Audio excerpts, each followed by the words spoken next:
Sorry, I have the TV on in the background.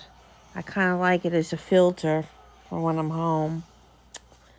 I don't know if I'm going to upload this, but it's an old story that has to do with. Uh, I don't even know because I don't. This is kind of unscripted. Years ago, many years ago, close to 50 years ago, I knew someone. He was the youngest brother of a family of 6 children, and his mother died when he was very young. I'll call him Christopher. And so anyway, I knew him and I had a little crush on him. And he and I never really, got close per se, but I liked him. I think he liked me on a certain level. And I would see him sporadically over a period of over 10 years. And his family was known by my family. And anyway, Christopher's mother died when he was, I don't know, 5 or 6. And then his father died, I think, when he was a senior in high school. And so he lived in the family home with his siblings. I think he just kind of got lost in the shuffle. And he ended up getting a good job in Connecticut. And rented a room from like some old lady with a house in Connecticut. And anyway, while he was out on his own, and the youngest, he had some sort of accident and he broke his leg. And he needed someone to take care of him. So he temporarily moved in with one of his older brothers. Okay? And well, I'll backtrack a little bit. So when I was still in high school and I had a crush on him, we went out on a date or two, my father didn't like Christopher and said, he got in trouble because he cut school, and him and his friend did graffiti. They got cans of spray paint and they spray painted some, back in the 70s, that was like nothing. Everybody did that. And he got in trouble with the police. It was like nothing, like a kid thing, This was like growing up in Ozone Park. So my father initially didn't want me seeing him or anything happening because, he thought that he was like a troubled person or whatever. And the years went by, and Christopher established himself as being responsible. And so I think I was married and I already had my oldest son when Christopher broke his leg. Or maybe I was a little younger, I don't know. So he broke his leg, and we were having a bridal shower for a family member in the basement of the Ukrainian church. And the brother or brothers stopped by, and there was Ukrainian bridal showers in a basement of a church. There's enough food to feed 1,000 people, hot and cold. You have to understand the Ukrainian culture. So anyway, the male members of this family were invited in at the end to come have something to eat, or here, take some leftovers. Like, everyone went home with a shopping bag full of leftovers. That's how much food there was. And so we were trying to get Christopher to come down, but he had the cast, and it was the basement of the church, and everyone was like, "Oh, we'll help you come down." And the more they asked him, the more he said no, but everyone thought he really wanted to come down, and he was just embarrassed. So anyway,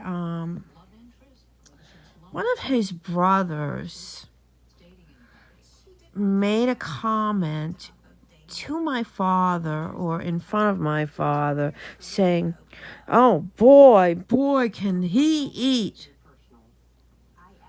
And my father got really upset.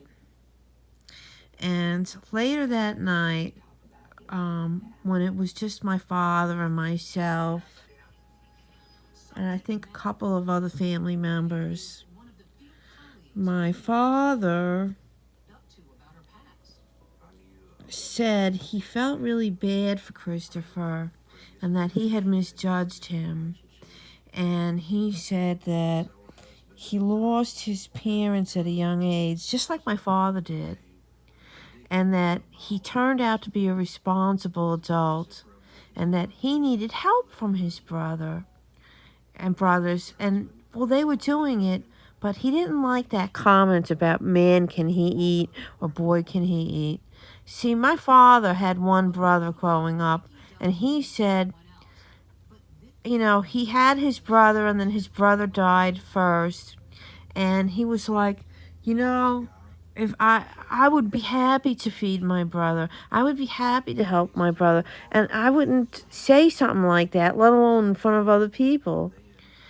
And then my father stated how much he despised the brother that made the statement about Christopher.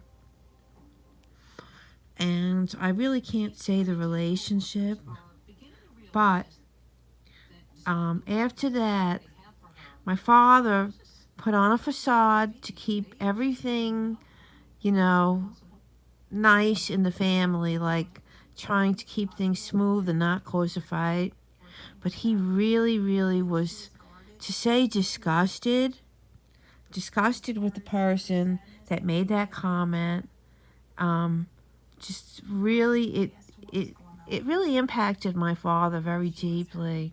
And it impacted me that my father, like, actually kind of confided this to me, the younger daughter, like as if he was treating me like I was another adult, like on his level.